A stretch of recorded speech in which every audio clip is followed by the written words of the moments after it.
قرّبت من الباب ولسه هاخبّط، لقيت الباب اتفتح لوحده. دخلت بخطوات بطيئة، كنت خايفة أوي. بالتفت حواليّا، لقيت دخان بخور مش عارفة طالع منين، والحيطة كان عليها رسومات بالدم وجماجم متعلقة وحيوانات متحنطة وشكلها غريب. كل حاجة كانت غريبة. ولقيت صورة على الحيطة، قرّبت منها وبصّيت لها كويس. أيوه هي نفس صورة الست اللي معايا. طلّعت الصورة عشان أتأكد أكتر. سمعت صوت غريب جاي من ورايا. أيوه أنا، أيوه، أنا هي اللي في الصورة اللي معاكِ، بس من 20 سَنة.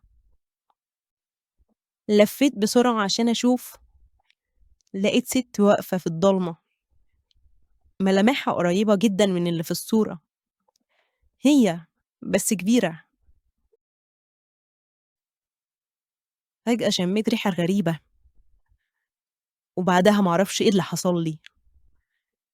فتّحت عيني، لقيتني قاعدة على كرسي متكتّفة من إيدي بحبل. لقيتها بتقرّب منّي وبتقول لي: "أنتِ جاية ليه يا هايدي؟ عايزة تعرفي نوّارة ماتت إزاي والّا ماتت والّا لأ؟ عايزة تعرفي حقيقة نوّارة والّا حقيقتِك؟ والّا جاية عشان صاحبتِك اللي ماتت؟" اترعبت من كلامها وقُلت لها: "أنتِ مين؟" ردِّت بصوت واطي وقالت لي: "أنا صباح، كنت صاحبة نوّارة، كنت معاها في كل خطوة، لكن لمّا عملت العهد أنا انسحبت." بس اللي زي نوّارة ما بيسيبش اللي يعرف سِرّه. قرّبت منّي وقالت لي بصوت واطي: "القط ما بيروحش لحد إلا لو نوّارة بعتته، بس لو جه لوحده يبقى في حاجة غلط ونهايتها سودا." أنتِ مش فاهمة حاجة يا هايدي. برعي ونوّرة مش زي ما أنتِ فاكرة. هُم مش بيساعدوكِ، بالعكس هُم السبب في كل اللي حصل لِك. كل حاجة وحشة حصلت هُم السبب فيها. لو هُم متأكدين إنِّك مش قادرة تشوفي الحقيقة، يبقى هُم يقدروا يضحكوا عليكِ. فضلت مش فاهمة حاجة خالص. أنا مش فاهمة أي حاجة، وأسئلة كتير في بالي. إزاي يعني؟ يعني هو كان معايا طول الوقت وهو مش عايزني أعيش؟ طب ليه دلّني عليكِ؟ ابتسمت وقالت لي: "لإنِّك جزء من اللغز، لكنه مش مجرد قط. برعي ده مش عادي. لو كنتِ فاكرة إنه جاي يساعدِك، تبقي مش مدركة كل اللي حصل قبل كده. أنتِ مجرد أداة في إيديهم." ابتديت أدوخ. طب ليه جابني هنا؟ ليه جابني المكان ده؟ قالت لي بصوت واطي وأكنها بتقرا أفكاري: "القط ده كان معاهم زمان، كان بيخدمهم عشان ينفذوا اللي هم عايزينه. بس أنتِ مش فاهمة حاجة، مش فاهمة إن كل حاجة حصلت لِك وموت صاحبتِك ما كانش صُدفة، ده كان ترتيب منهم. هيفضلوا يقفّلوا عليكِ حياتِك وفي النهاية مش هتقدري تهربي منهم." فضلت باصّة لها برضه وأنا مش فاهمة أي حاجة. قرّبت منّي وقالت لي الحقيقة الوحيدة اللي فهمتها: نوّارة من زمان كانت بتتحكّم في كل حاجة بمساعدة برعي، وقدرت تسيطر على كل شيء، حتى على عقول الناس اللي زيِّك. لكن ده مش هيتم، عشان كل حاجة هتتكشف قريب. ما دام القط مش هنا، هتكتشفي الحقيقة. بصّت لي بشفقة وقالت لي: "أنا هنا عشان أحميكِ منهم. أنتِ مش فاهمة إزاي برعي ونوّارة شغّالين مع بعض. هم عاوزينِك جزء من اللغز ده." لكن أنا مش هاسيبِك تضيعي زيّهم. بدأت أشُك في كل حاجة حواليّا، قلبي بيدق جامد ومش فاهمة أي حاجة خالص. إزاي بُرعي ممكن يكون مش معايا وهو طول الوقت كان معايا؟ الست ابتسمت ابتسامة صغيرة وقالت لي: "أنتِ مش شايفة الحيلة الكبيرة اللي هم عاملينها عليكِ؟ بُرعي خادم لنواياهم، لمّا كانوا بيفكّروا فيكِ، كانوا بيفكّروا في طريقة يستخدموكِ فيها، لكن أنا ممكن أحميكِ. لو مشيتِ معايا هنبعد عنهم، وهتقدري ساعتها تكتشفي كل شيء، وهتفهمي الدور اللي كان المفروض تلعبيه في القصة دي." قُلت لها: "طَب إيه الحل دلوقتي؟"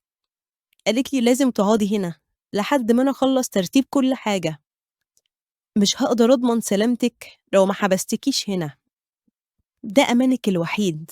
خُفت أوي وقُلت لها: "يعني إيه؟ يعني أنا هاتحبس هنا ومش هاخرج؟" ابتسمت وهي كلّها شَر وقالت لي: "أيوه، هتتحبسي هنا، لكن ده مش عشان تعيشي في سجن، ده عشان تحمي نَفْسِك. لو طلعتِ من هنا هيفضلوا وراكِ ومش هيسيبوكِ، هنا هتكوني في أمان، ووقتها هاقدر أورّيكِ كل حاجة." قُلت لها: "وأنا مش في إيدي أي حاجة؟ طيب خلاص، أنا هافضل هنا، بس أنا عايزة أعرف الحقيقة كاملة." قالت لي: "ما حدّش يعرف الحقيقة كاملة يا هايدي."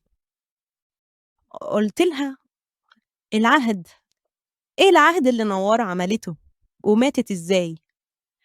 ردِّت عليَّ وقالت لي: "الكتاب الأحمر، نوّارة قدرت لوحدها تحصل على الكتاب الأحمر، اللي تقدر بيه تسخّر جيش كامل من الجِن، وتحكم بيه جميع سحرة الأرض، وتسيطر بيه على أي إنسان، وتتحكم في تصرفاته، وتزرع جوّه عقله أي أفكار وأي معتقدات، وتحوّله للعبة ينفّذ بشكل لا إرادي كل أنواع الشرور، وتحوّله لوحش لا يمكن هزيمته في أي مواجهة."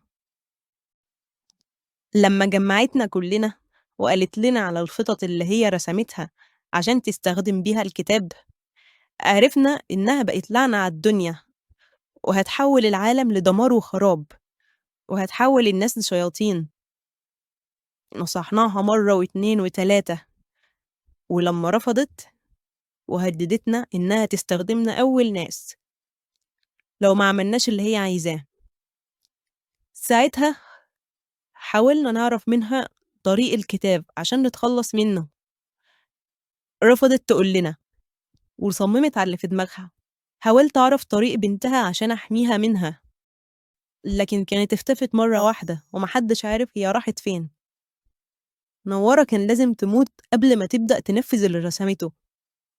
حرقناها وحرقنا الشقة كلّها باللي فيها، لحد ما بقت كوم رماد، على أساس إن الكتاب جوّه الشقة وهيتحرق معاها. قُلت لها: "يعني الكتاب اتحرق؟" قالت لي: "لأ، الكتاب مش بيتحرق، بس كان لازم الشقة تتصفّى وتبقى كوم رماد، وبعدها لمّا النار تصفى الكتاب يبان." بعد ما النار صفيت ما لقيناش الكتاب، وده معناه إن الكتاب ما كانش موجود في الشقة. قلبنا الدنيا كلّها على الكتاب، ما لوش أي أثر. قُلت لها: "وأنتم عايزين الكتاب تاني ليه؟ المفروض في مصلحتكم إن الكتاب يختفي." قالت لي: "إحنا عايزينه عشان نعدمه." قُلت لها: "أنتِ مش قُلتِ إنه مش بيتحرق؟" ما عرفتش ترد وتقول إيه، بعد ما بصّت الكدب اللي ما لوش رجلين. قُلت لها: "حلوة أوي السلسلة اللي أنتِ لابساها دي." بضحكة بريئة ولئيمة قالت لي: "دي هدية من نوّارة."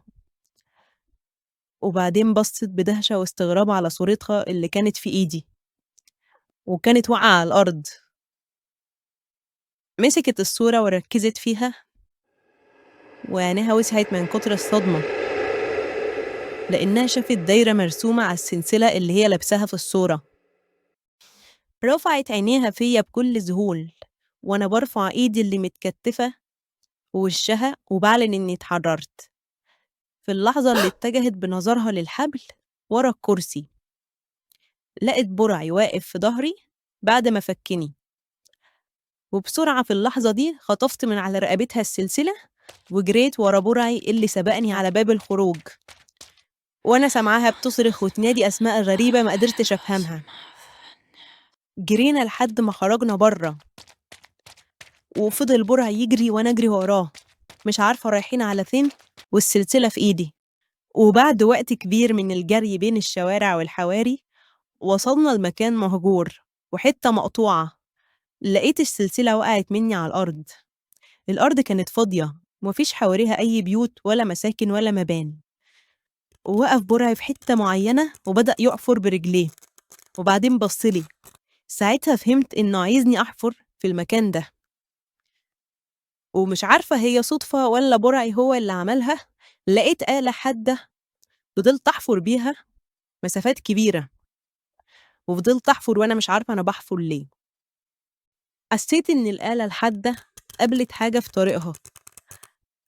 مديت إيدي عشان أشيل بواقي الحفر وأشيل التراب، وبعد ما شلت التراب بإيدي لمحت طرف كتاب أحمر. كملت حفر بإيدي لحد ما ظهر بالكامل الكتاب الأحمر. معرفتش أفرح ولا أزعل، بس اللي عرفته إن اللي جاي أصعب من اللي فات مليون مرة. مسكت الكتاب ووقفت ومعرفتش أعمل إيه. سمعت أصوات غريبة جاية من ورايا، أصوات كلاب كتير من بعيد، والصوت عمال يقرب، بس صوتهم ما كانش أصعب من باقي الأصوات اللي سمعتها، كأنها طالعة من وداني. أصوات زي ما تكون وأصوات تعابين، وأكن حد بيهمس في ودني وقريب مني قوي. لفيت ورايا